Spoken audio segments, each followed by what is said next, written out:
सुस्वागतम. मुरंबा मालिकेच्या आजच्या भागामध्ये आपण पाहणार आहोत की आता अक्षयला खूप राग आलेला असतो आणि अक्षय त्याच्या जिमच्या रूममध्ये जोरजोराने व्यायाम करू लागतो.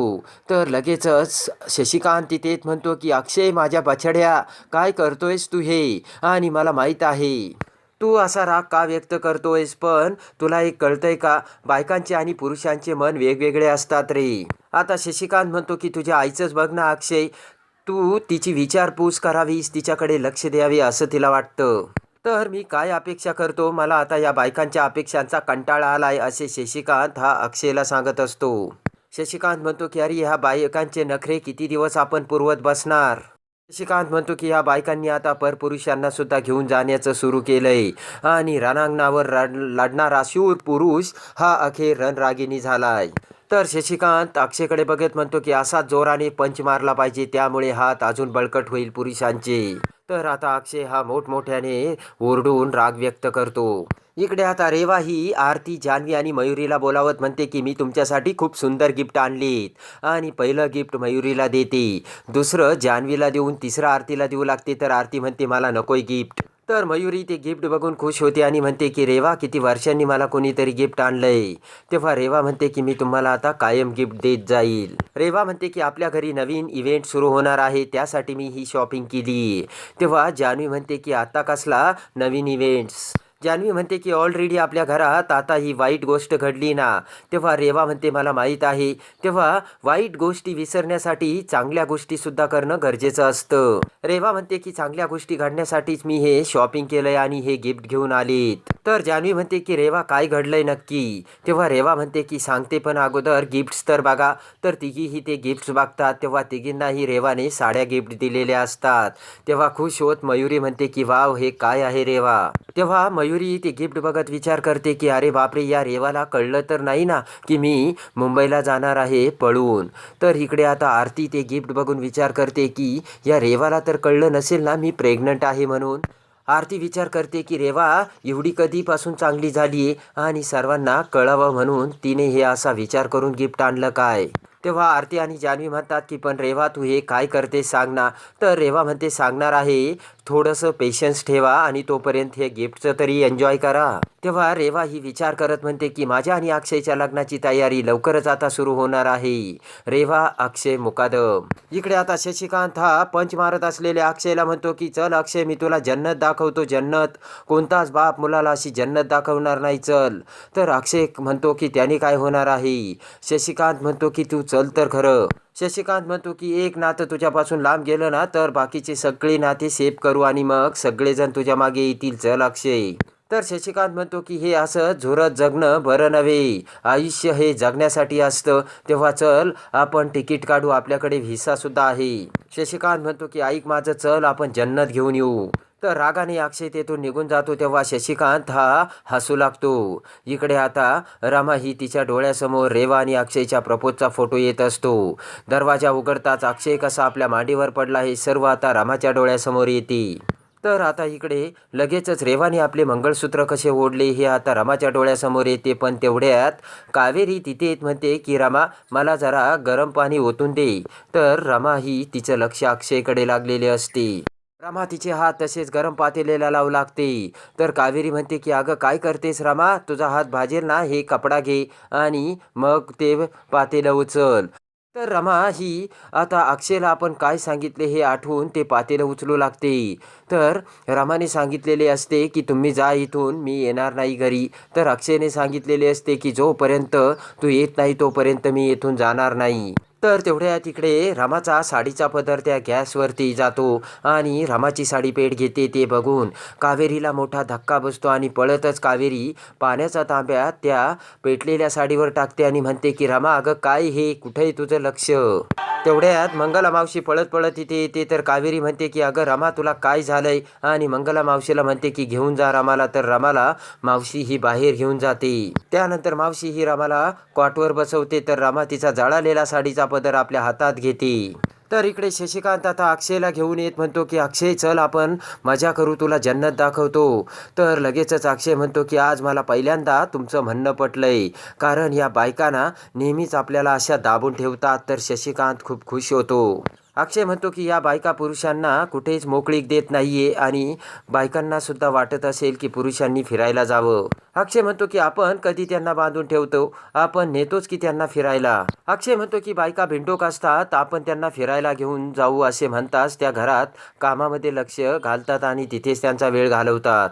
अक्षय म्हणतो की आपण आम्हाला गरम पोळ्या पाहिजे, भाजीला अशीच फोडणी पाहिजे हे कधी सांगतो का त्यांना, पण तरीही त्यांना हे सर्व येतो आणि त्यांना ही सांगायची आपल्यावरती वेळच येत नाही, कारण त्या स्वतःला त्यांच्या कामात ओतून घेतात.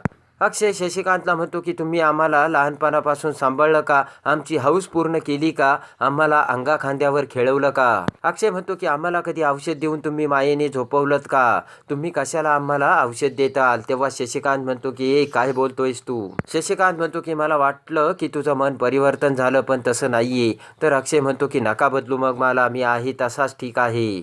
तर शशिकांत म्हणतो की हे सगळे विचार आहे ना तुझ्या त्या बिंडोक आईने तुझ्या डोक्यात घातले. तेव्हा अक्षय म्हणतो की मिस्टर शशिकांत मुकादम, आमच्या बिंडोक आईने आमच्याकडे लक्ष दिलं ना, म्हणूनच आम्ही घडलोय.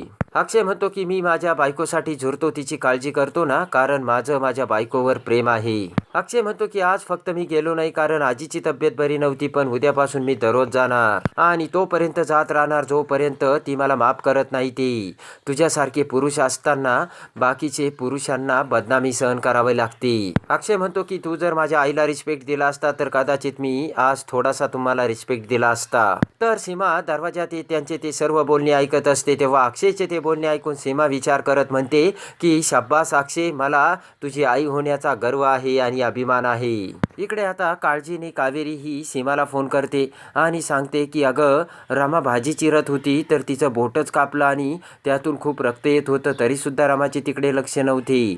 माझी रमा अशी कधीच नव्हती ग सीमा. तर लगेच सीमा म्हणते की कावेरी तू काही काळजी करू नकोस, उद्या अक्षय तिची समजूत काढायला तिकडे येणार आहे ना, तोपर्यंत तिला व्यवस्थित समजून घे. सीमा म्हणते की अक्षय फक्त तुझ्या रमावरच प्रेम करतोय.